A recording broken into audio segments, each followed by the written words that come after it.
Hello दर्शक बंधु आज अनुचिंता नंबर 1 माँ माने 5 जगार सिंदूर पिंधा उचित। आज्ञाचक्र, सिंथी, कान, गला एवं चूड़ी। नंबर 2 नारी माने स्नान पर निजर आंगुली रे सिंदूर पिंधंतु नहीं, केवल रूपा कंटा किंबा झिंक काठी सिंदूर पिंधंतु। नंबर 3 बहु बाप घरे आउ सासु घरे एका दिन रे भोजन कले अमंगल होता है। नंबर 4 बरर अजुग्म वर्ष एवं कन्यार जुग्म वर्ष होइथिबा समय रे विवाह कले मंगल होता है। नंबर 5 संतान प्राप्ति हेबार 1 वर्ष पर्यंत माँ माने 3टी द्रव्य खाइबा अनुचित। सेगुड़िक है नंबर 1 पणस, नंबर 2 सुखुआ, नंबर 3 ताल। नंबर 6 छोट पिला चमकुथिले शुक्रवार दिन गाईर लांजरे झड़िले चमकिबा दूर होता है।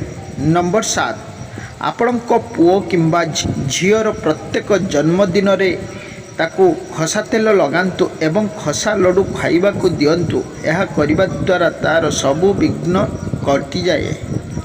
नंबर 8 घोड़ार केश को जदि छोट पिला मानक बेकरे बंधा जाए तेबे छोट पिला मानकर चमकिबा एवं दांत रगड़ा बंद होता है।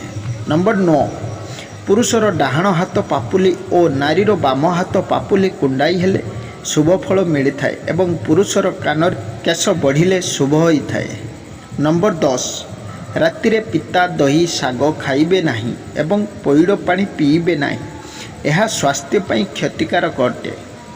नंबर 11 नारी पूरा जीवन में 2टी जिनिस लुचाई थाए, गोटे जिनिस इच्छा और अन्यटी निजर कष्ट। नंबर 12 जीवन में केबे काहाकू कष्ट देव नहीं, कारण से तो तुमको क्षमा करदेव किंतु भूली पारिब नहीं। तो दर्शक बंधु आज ये वीडियोटी केमिति लागिला कमेंट माध्यम जणाइबे एवं यही भल भल वीडियो देखापी हेले आम चैनल को सब्सक्राइब कराइबे। वीडियोटी भल लगी गोटे लाइक करेंगे।